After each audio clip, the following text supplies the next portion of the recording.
The house itself is 400 years old, almost 400 years old. It was completed in 1628, but the house itself started to be built about 1610 by the Staples family. The house is not actually a plantation house, but was built as part of the plantation, and we believe is the only house built during the plantation which is still standing. The only family who've ever lived in this house have been the Staples. As I say, up until 6 years ago, when the last of them, Hazel Dolling as she was, died, and she left the house, the contents of the house and all of the land, 300 acres of land, to the community. And that basically is where we are now. The Lissan Trust now owns the property, and well, we're succeeding in doing with what we think were Hazel's wishes, that the community should own it and the community should get benefit from it. UCIT's role was vital. The project could not have proceeded without UCIT support. We are basically a new business, and while individually members of the board have a lot of experience in business, within the current banking climate, there's no way that we would have been able to secure normal banking finance for that role.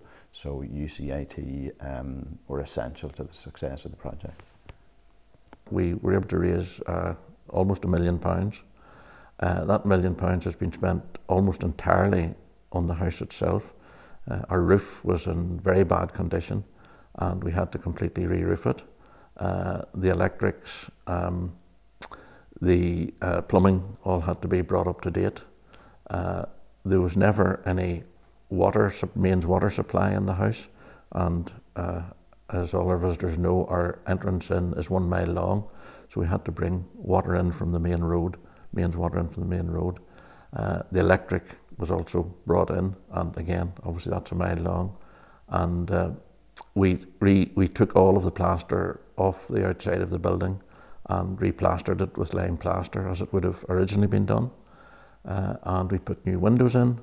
We built a kiddies playground just off the car park, and the car park, which is also new, and then we've put in a secondary car park as well. And that, unfortunately, was the end of our £1 million. In some cases, we had 125,000 of an architect certificate to pay, and we had no facilities in place to pay that sort of money, and obviously couldn't withdraw down the money from the funders until we had paid it and proved to them that it had gone through the bank. So UCIT provided that vital link between having to pay the certificate and getting paid by the funding organisation. The house opened in April 2012. We're now doing wedding ceremonies. We register for wedding ceremonies. It's a new venue, and we'll be doing conferences because we have a beautiful ballroom which is well suited to small conferences. We're working now with local hotels and you know, accommodation providers, catering groups, history groups. We have created 2 full-time and 3 part-time jobs, and then there are other casual workers who come to work on the project. Next month we'll be having a murder and mystery night, and again, obviously a house of this age lends itself very much to murder and mystery nights. It's just a wonderful place to be.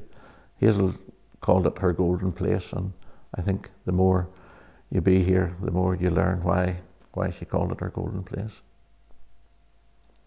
There's a lot of history of UCIT working with community groups, and that gave us confidence in itself that we were working with an organisation who understood the volunteering and charitable sector, and we would certainly work with them again in the future.